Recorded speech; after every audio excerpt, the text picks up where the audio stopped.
This is Lisa from Mobile Tech Review, and today we're going to do a smackdown between the Sony VAIO Z 3rd generation, call it the Z3 if you want, 13.1-inch super ultra portable computer, and the Sony VAIO S13, a 13.3-inch, also ultra portable, not as much.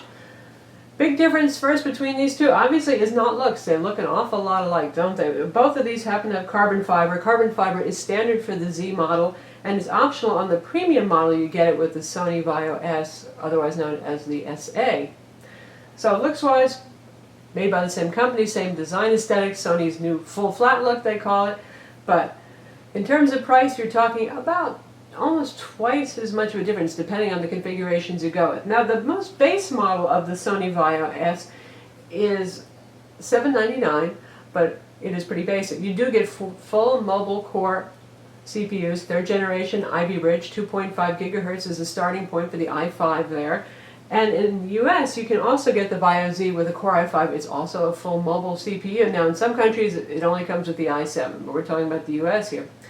The base model for the Sony VAIO Z with the Core i5 is $1599, so almost twice as much difference in price. But I think where a lot of people are going to be looking is in this particular configuration right here. They want something a little higher end in the VAIO S, and they're starting to notice that they can creep up to the price of the VAIO Z. Now, the premium edition starts at $1,119 on the VAIO S, and that gets that Core i5 2.5 gigahertz CPU, Intel HD 4000 graphics, and dedicated NVIDIA GeForce GT 640 and LE with 1 gig of dedicated VRAM. With the Sony VAIO Z, there's no room for dedicated graphics in there, so you're just going to have Intel HD 4000 graphics. Now, Sony sells an optional portable media dock that's $400, and that interestingly connects to the LightPeak connector, which really does double duty with one of the USB ports there on the side. And that has a dedicated GPU, but it's not the world's greatest GPU. It's the 6550. They're going to refresh that up to the 7000 series, but still nominally a little bit under the performance, certainly of the GT 640 that's in your VAIO S, for those of you who are into serious gaming or need a lot of graphics processing for video and that kind of thing. But while we're talking about performance, the surprising thing is the VAIO Z, this little 2.5-pound notebook, is available with the quad-core i7. If you go up to $2,000, $1,949 to $1,999, depending on whether you want Windows Home or Professional, you get a quad-core i7 CPU clocked at 2.3 gigahertz. Really handy if you're doing video editing there, where processing power can help a lot. And on the Sony VAIO S, I think because Sony doesn't really want to cannibalize their Z sales and the Paragon nature of that Z there, you can only go up to a Core i7 dual core, so you can actually get more processing power out of the little skinny VAIO Z. Unexpected but true. In terms of displays, again, you're going to get what you pay for. The premium edition on the Sony VAIO S that we have here, 1600 by 900 pixel display, TN panel, also TN panel on the Sony VAIO Z, but that one's 1920 by 1080.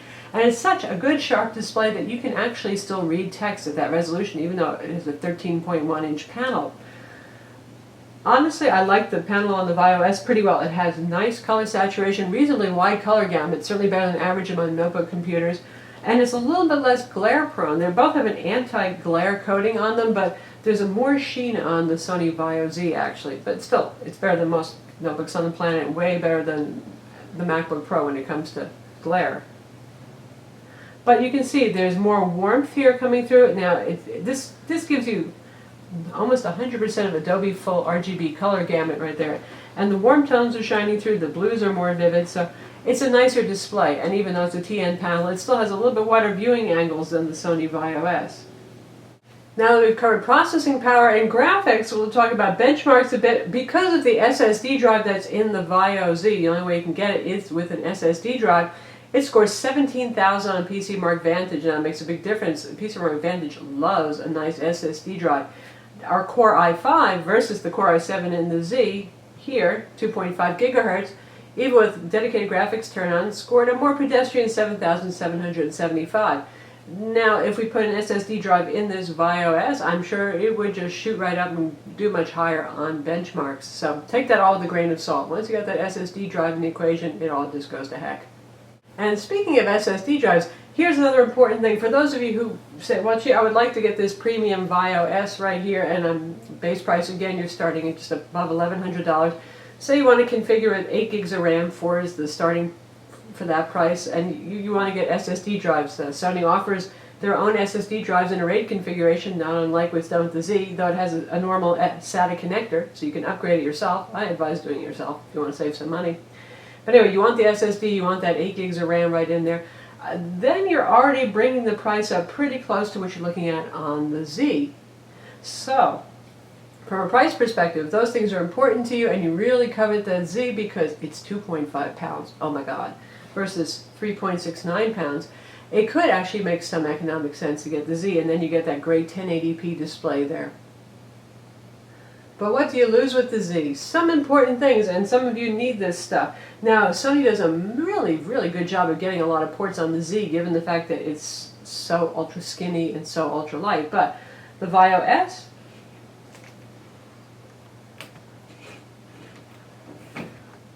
we have the optical drive right here, slot loading optical drive. You can get a DVD burner, a Blu-ray player, or even a Blu-ray burner if you want. So for those of you who need an optical drive, well, there it is. That's a pretty important thing. You also get some more ports on it, though. Not a whole lot more.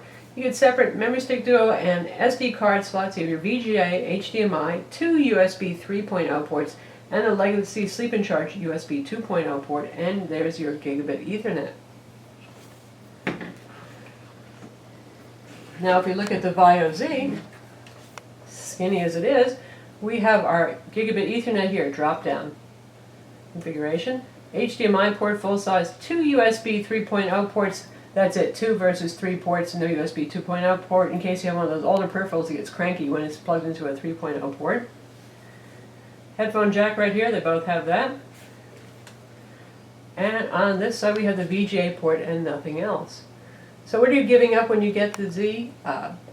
You're giving up a pound of weight versus the S, which is the good part, but you're losing an optical drive, you're losing the built-in dedicated graphics option. Again, there is a portable media dock for this that can bring the graphics up, though not quite to the level of what ships with the VAIO S. You're also going to get a smaller trackpad. This is a pretty small trackpad right here. And, you know, it actually works pretty well, though.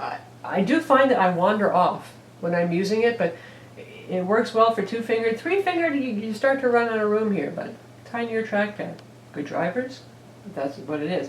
Also, you get less key travel here. I still find it very typable. You adjust to it. The spacing is great. It's a nice chiclet keyboard, but less travel for those of you who hate that kind of very little travel thing. Probably won't like it. Backlit as well, this keyboard, and because it's more premium, you get a more premium looking backlight. It uses the ambient light sensor, and it has a kind of whitish yellowish glow, and it doesn't leak out around the edges of the keys, and it's a really nice, gentle, but effective backlight. Whereas on the Sony VAIO S, you do see the light ring around the rings of each key, and not quite as pretty. Is that really important? Probably not so much. It's more of like the little premium touch that you get when you buy a Z.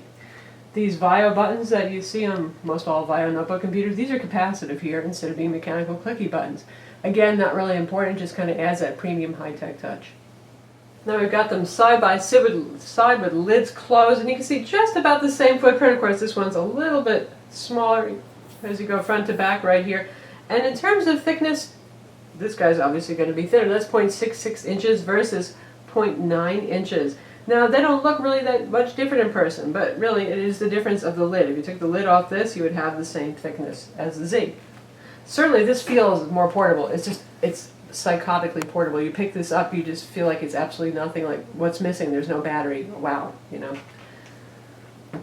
This, however, also really compares well with Ultrabooks. A lot of Ultrabooks are 3 to 3.5 pounds. It feels pretty much like them. I don't pick this up and think, oh my gosh, that feels heavy. I wouldn't want to carry this around. This is also very portable, but obviously the VAIO Z is your only 2.5 pound full processing notebook on the planet. That does set it apart. If that's important to you, the VAIO Z is for you. In terms of build quality, they're both put together beautifully. No complaints there. Carbon fiber on both of these. Nice looking machines. Now when it comes to battery life, they have similar capacity batteries. You've got a 4,000 milliamp battery in the VAIO Z, and you've got a 4,400 milliamp battery in the VAIO S. Runtimes are actually about the same on them if you're running on integrated graphics in both these machines, which means certainly 6 hours, you could really push it and maybe even get 7 hours. Really good battery life.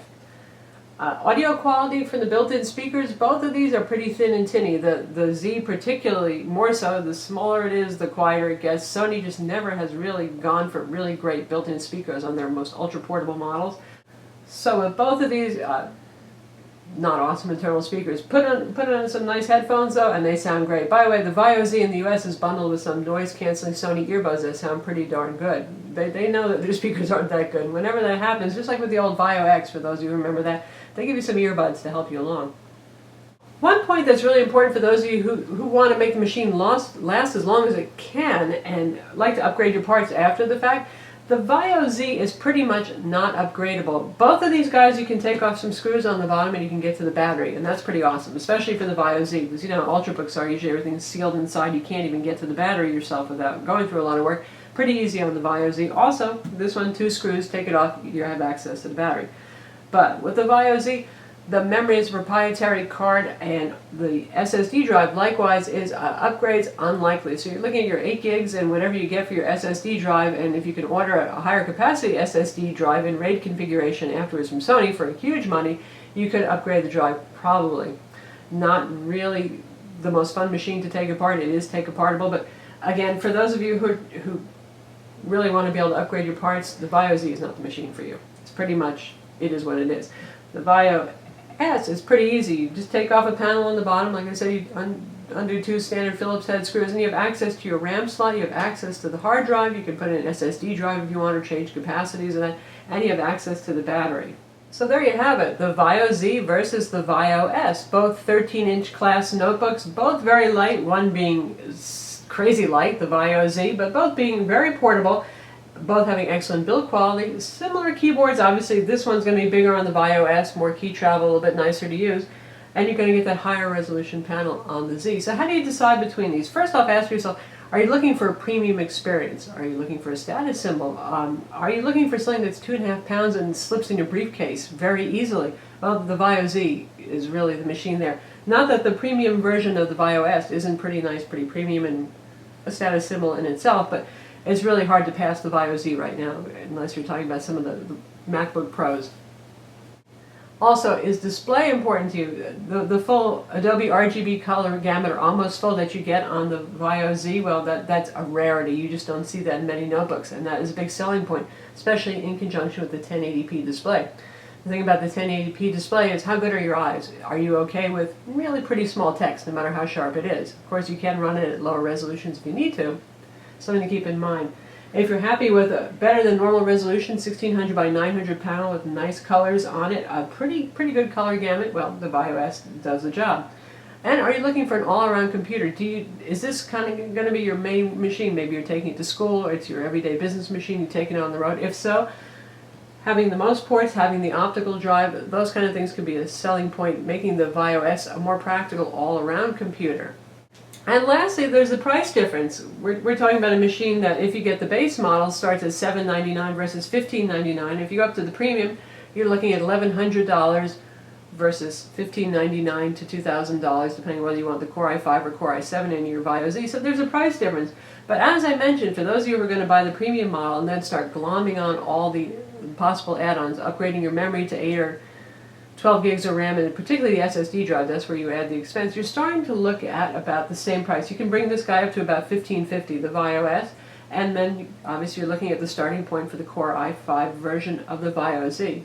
But that's not including the portable media dock. If you need that dedicated graphics to bring them on parity, also a very important point for those of you who want to game or do video editing or a lot of image editing, you've got to spend $400 for that portable media dock to get an external GPU that's really not quite up to snuff of the 640 NVIDIA that's in the VAIO S. So for those of you who really need dedicated graphics and need it inside the machine, you don't want to be carrying around something about the size of a portable CD drive, again, the VAIO S really starts to make more sense. So I hope those points have helped you figure out which of these might be better for you. I'm Lisa from Mobile Tech Review. Be sure to read our reviews of both of these machines, and don't forget to subscribe to our YouTube channel and watch our video reviews of these machines as well.